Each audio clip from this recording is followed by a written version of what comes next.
Pourquoi est-ce que tu prends pas de bras et surtout comment remédier à ce problème? Je vais ici aborder un petit peu tous les problèmes qui sont possibles, que tu réalises aujourd'hui et qui t'empêchent de prendre des bras autant que tu pourrais dans l'idéal. Et surtout, je vais te donner les solutions, te dire concrètement quels exercices faire, quel ordre, le nombre de séries, tout ça, je vais tout te dire pour que à la fin de cette vidéo d'à peine quelques minutes, tu pourras ressortir avec un plan concret pour faire augmenter tes centimètres de tour de bras. Alors, si tu ne me connais pas, moi je suis coach spécialisée en transformation physique pour les personnes actives. Donc, je travaille sans diète stricte, sans passer des heures et des heures à la salle. Ça, c'est des résultats de mes clients et moi-même ici qu'on a pu avoir. Deux, trois petits exemples juste là. Et pour entrer dans le vif du sujet, il y a plusieurs problèmes que tu réalises sûrement aujourd'hui qui t'empêchent de prendre des bras de manière réellement efficace. Premier problème, ça peut être le format d'entraînement que tu utilises. Si tu utilises par exemple un push-pull leg classique, donc push-pull leg, une séance push, une séance de poussée, donc qui va travailler les pecs, les épaules et les triceps, et une séance de pull, donc de tirage, où tu vas travailler le dos et les biceps, ça peut être un problème si tu le réalises sur les séances très classiques de PPL qu'on peut voir. Pourquoi? Parce que tu vas avoir peu de volume sur les bras avec ce format-là.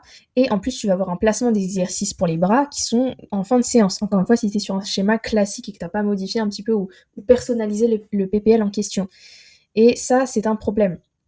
Parce que du coup, très souvent sur les séances push, on va voir un ou deux exos triceps en fin de séance. Donc déjà, tes triceps sont énormément fatigués parce que tu as fait toute une séance avant avec des mouvements de poussée et les exercices qui vont isoler tes triceps sont en fin de séance et du coup tu vas pas avoir une charge qui va être optimale et tu vas pas avoir peut-être une technique qui va être très très bonne. C'est pas la meilleure des choses d'avoir forcément des triceps en fin de séance si c'est une priorité pour toi. Au-delà de ça, le volume risque d'être un peu faible puisque tu as souvent quelques exos en fin de séance encore une fois, mais le volume des bras n'est rien comparé par exemple au volume des pecs ou du dos sur ce genre de format. Sauf que si tu regardes cette vidéo, il y a des chances que tu aies une priorité sur les bras et du coup ça manque de cohérence d'avoir un volume plus faible sur les bras que sur d'autres muscles qui sont peut-être moins prioritaires pour toi. Premier problème de ce format, et ensuite le format de split, qui est un format dont je suis pas du tout fan, qui est simplement l'idée de faire un groupe musculaire à chaque séance. Donc une séance bras, une séance pec, une séance épaules, une séance fessiers, etc., etc. Ça sur tous les groupes musculaires. Il y a plein de problèmes pour moi au split, mais si on reste focus sur les bras, le problème est que tu vas avoir une séance bras. Donc en termes de fréquence, ça va être un petit peu limité. Donc c'est que ce serait bien de travailler 2 fois dans la semaine au moins un muscle qui est prioritaire. Donc là, une séance bras, on a une fréquence de 1. Donc c'est le premier problème. Et ensuite, on a une charge limitée en fin de cette séance bras, parce que lorsque tu fais une séance pour un seul groupe musculaire, les premiers exos, t'es frais, c'est très très bien.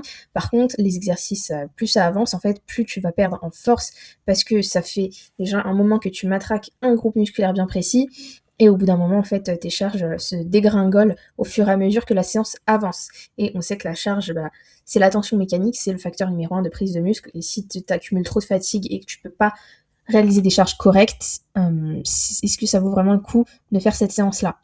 Ça, c'est, on va dire, les deux formats les plus problématiques, on va dire, pour les bras qui sont assez utilisés aujourd'hui. Deuxième problème, ça va être les exercices. Par exemple, tu peux te focus énormément sur les biceps et laisser un peu en tomber les triceps. Alors qu'il faut bien comprendre que les triceps, c'est 70% de l'espace sur ton bras. C'est vraiment un gros groupe musculaire comparé aux biceps et ça peut être problématique de trop forcer sur les curls et de travailler trop peu les triceps pour ton tour de bras au final. Et ça, c'est la première grosse erreur.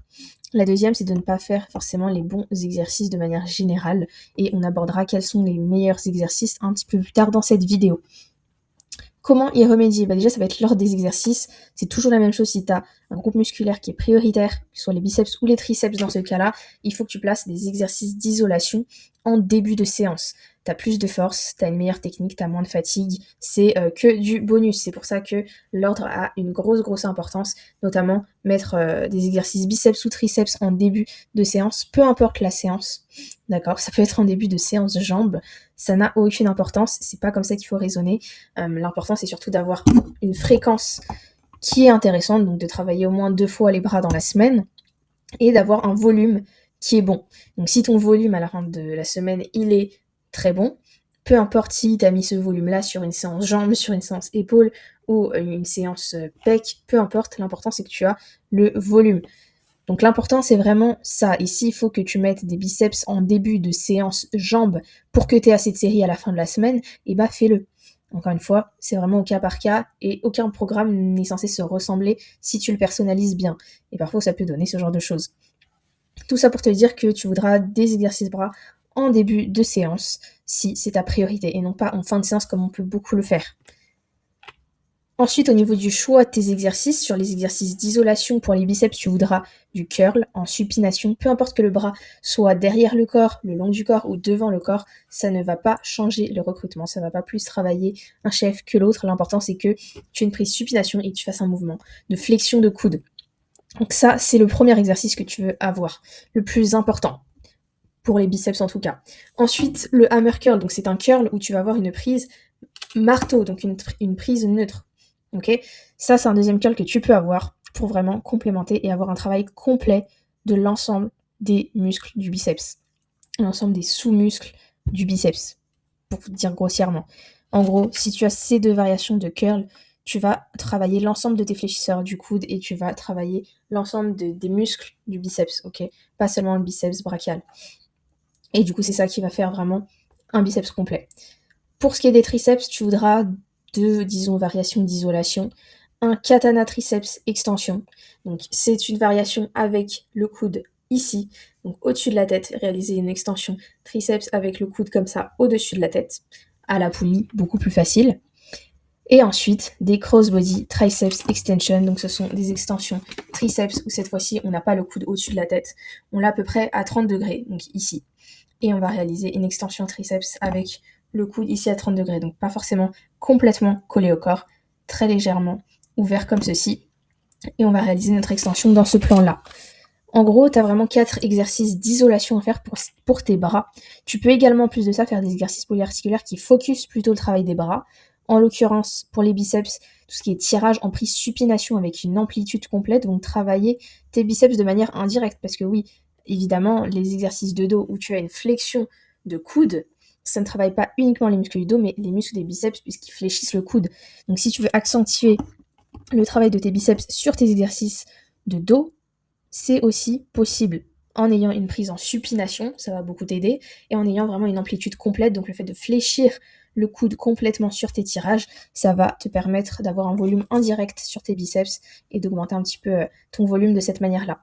Pour les triceps, un très bon exercice qui est polyarticulaire, ça va être le GM press. GM press, si tu connais pas l'exo, ça ressemble à ça.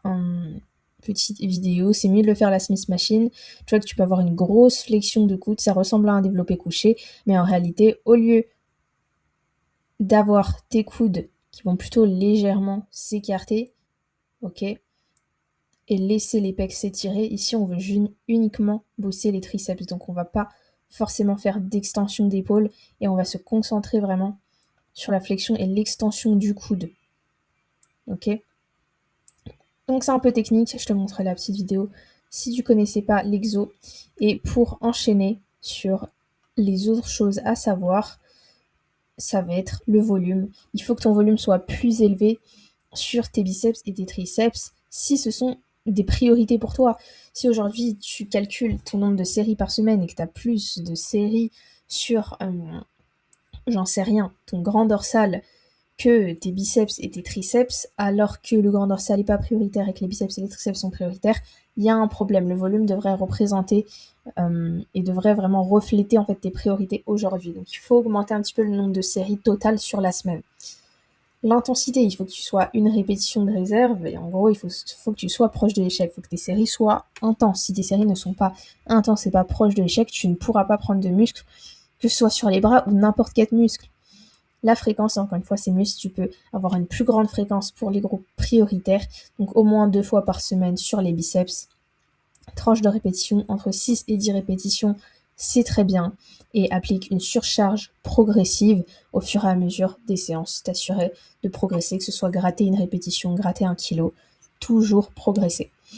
Là, tu as clairement tout ce qu'il te faut aujourd'hui, mais si tu veux qu'on aille un petit peu plus loin et peut-être qu'on analyse durant une consultation ton programme, ta diète, que je t'aide à définir un plan très concret pour la suite, te donner des tips super actionnables pour toi progresser davantage, on peut faire une consultation gratuite ensemble pour voir tous ces points-là. Tu poseras toutes tes questions si tu en as. Et encore une fois, c'est offert, ça n'engage à rien du tout. Donc n'hésite pas à réserver ta consultation avec le lien qui est en description. Et moi, je te dis à très vite.